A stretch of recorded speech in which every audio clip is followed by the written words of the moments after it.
زیادہ تر وہ لوگ موت سے ڈرتے ہیں جن کے پاس سہولیات زیادہ ہے، زندگی آسودہ ہے، جنہوں نے بہت ساری آسانیاں اپنے ڈرائنگ روم میں جمع کر لی ہیں، بہت اپنے ماحول کو انہوں نے آرام دہ کر لیا ہے، وہ موت سے بہت زیادہ خوف کھاتے ہیں، وہ ڈرتے ہیں۔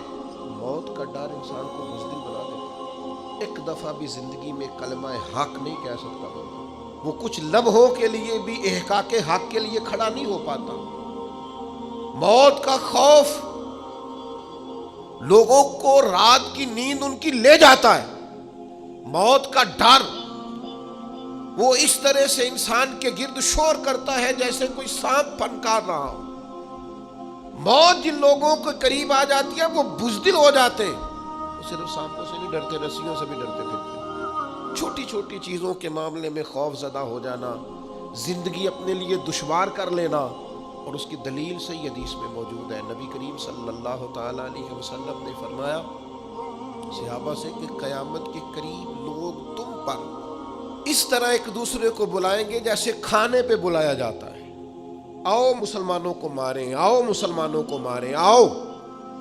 لوگ دعوت دیں گے مسلمانوں کے قتل عام پر۔ تو چونکہ صحابہ جذبہ جہاد سے معمور لوگ تھے، ان کے اندر تو ہر وقت ولولہ رہتا تھا، وہ تو شہادت کی آرزوئے لیے کبھی بدر میں، کبھی احد میں، کبھی خندق میں، کبھی حنین میں، ہر جگہ وہ تیار بیٹھے رہتے تھے۔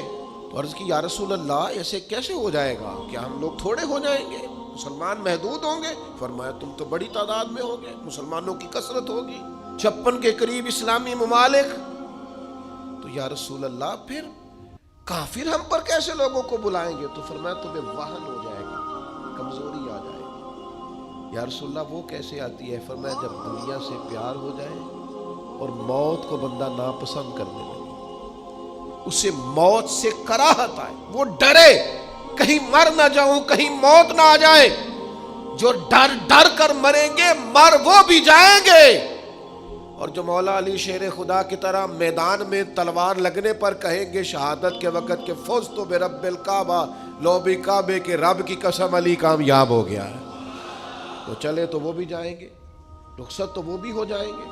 تو زندگی تو ان کی بھی بیت گئی، لیکن کچھ ایسے لوگ ہوتے ہیں، حضرت علی فرمایا کرتے تھے علی نہیں گھبراتا، علی موت پہ جا گرے یا موت علی پہ آ گرے، ہم نہیں گھبراتے، یہ بس یہ آنی تو ہے، یہ گھر میں بھی آئے گی، بستر پہ بھی آئے گی، ہاسپٹل میں بھی آئے گی۔ تو کیا شان ہے کہ حسین ابن علی کا سر کٹ بھی گیا ہے پھر بھی سب سے اونچا ہی نظر آتا ہے۔ آپ کو اللہ نے مقام دیا ہے، مرتبہ دیا ہے، تو کسی اور کو بھی اللہ نے مرتبہ، کسی اور کے مرتبے کو بھی دیا۔ صرف آپ کے پاس یہ فضیلت نہیں، کسی اور کے پاس بھی فضیلت ہے، اس کی فضیلت کو بھی بیان کریں، قبول کریں۔ آج آپ ایک ڈاکٹر کے پاس دوائی لینے جائیں، دوسرے کے پاس جائیں تو کہتا ہے اس کو تو پتہ ہی کوئی نہیں، ان کی ذرا ایک انجینئر سے آپ کو چیز ڈیزائن کریں، دوسرے کو دکھائیں تو کہتا ہے اسے تو پتہ ہی کوئی نہیں، کسی کو مذاق بنایا ہوا ہے۔ آپ دوسرے کا مقام سمجھیں، وہ بھی ڈاکٹر ہے، آپ کسی اور کی بات کو بھی لیں، اس کے اندر بھی کوئی مرتبہ ہے۔ یہ کون سی دنیا ہے جس میں کوئی شے نہیں، بس میں ہی ہوں اور کوئی ہے ہی نہیں؟ یہ انداز درست اور سنو نا یار، یہ میرے نبی پاک کی شان ہے کہ کائنات میں نبیوں کے امام رسول پاک ہیں، پر کسی نے حضور سے کہا یا خیر البریہ، حضور نے فرمایا مجھے نہ کہو، یہ تو حضرت ابراہیم کا لقب ہے۔ ایک مقام پہ کہا میری اور جناب موسیٰ کی شان کا مقابلہ اس طرح نہ کرانا کہ حضرت موسیٰ کی شان گویا گھٹے۔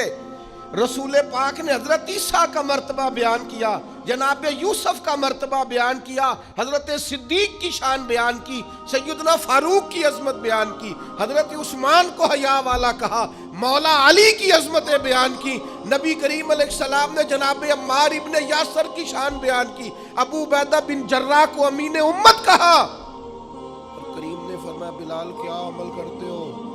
یا رسول اللہ کیا ہوا؟ فرمایا میں نے تو معراج کی رات جنت میں بھی تمہارے چلنے کی آواز سنی ہے۔ یہ عظمتیں بیان کرنے کا طریقہ میرے نبی پاک کا۔ تو نے ہر شخص کی قسمت میں یہ عزت لکھی، آخری خطبے کی صورت میں وصیت لکھی۔ حضور نے کہا یتیم کی پرورش کرو گے تو یہ ملے گا، بیواؤں کا خیال رکھو گے تو یہ ملے گا، مسکین کو یہ ملے گا، استاد کی یہ شان، باپ کی یہ شان، بیٹی کی یہ شان۔ نبی پاک تو عظمتیں دیتے، دوسروں کا مقام و مرتبہ سب سے بڑے ہو کر حضور اگر دوسروں کی عظمت کا خیال رکھتے ہیں تو ہم ایک دوسرے کی عظمت کا کیوں خیال نہیں رکھتے؟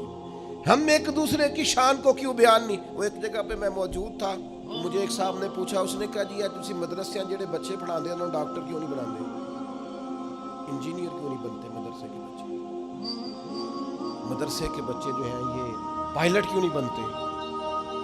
میں نے ان سے کہا مجھے بتائیں جو بچے میڈیکل کالج میں پڑھتے ہیں وہ عالم دین کیوں نہیں بنتے؟ جو میڈیکل کالج میں پڑھتے ہیں وہ انجینئر کیوں نہیں بنتے؟ ڈاکٹر سے کبھی کسی نے کہا تو ڈاکٹر ہے انجینئر کیوں نہیں؟ پوچھا کبھی؟ پائلٹ سے آپ نے کہا جناب تو پائلٹ ہے ڈاکٹر کیوں نہیں؟ عجیب بیوقوفی ہے نا بھئی، یہ الگ ایک تعلیم ہے، ایک الگ سکول آف تھاٹ ہے، یہ باقاعدہ ایک ڈگری ہے۔ آپ پاگل ہیں؟ آپ ڈاکٹر سے پوچھو وہ پائلٹ کیوں نہیں تو میں آپ کو بتا دیتا ہوں مدرسے کا طالب علم ڈاکٹر کیوں نہیں۔ پوچھیں آپ، یہ الگ ایک ڈگری ہے، اس کے اندر اسپیشلائزیشن ہے۔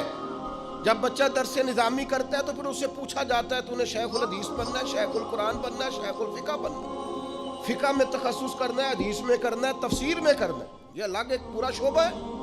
امت کو اپنی رہنمائی کے لیے اگر ڈاکٹر کے مشورے کی ضرورت ہے تو عالم کے مشورے کی ضرورت نہیں۔ تو عجیب فلسفہ ہے نا جی۔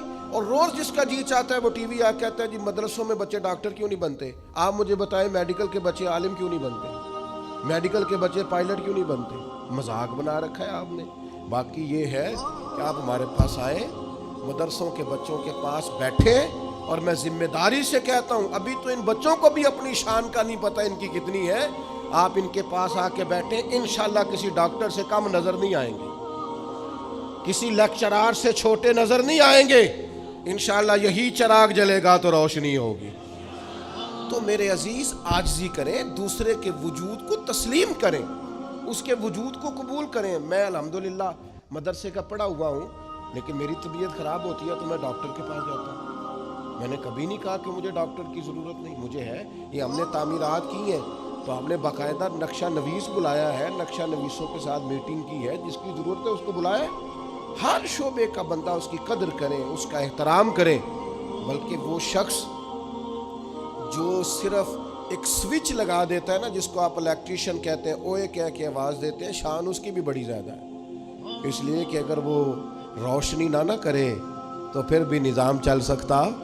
تو زندگی میں عاجزی کریں، دوسروں کے وجود کو قبول کریں، تھوڑا سا اپنی ذات سے اوپر اٹھ کے بھی سوچیں۔ سارے محکمے ہمارے ہیں، سارے ادارے ہی ہمارے ہیں، ان سب سے پیار کریں، کسی کے بارے میں اپنی رائے کو کبھی کمزور نہ کریں۔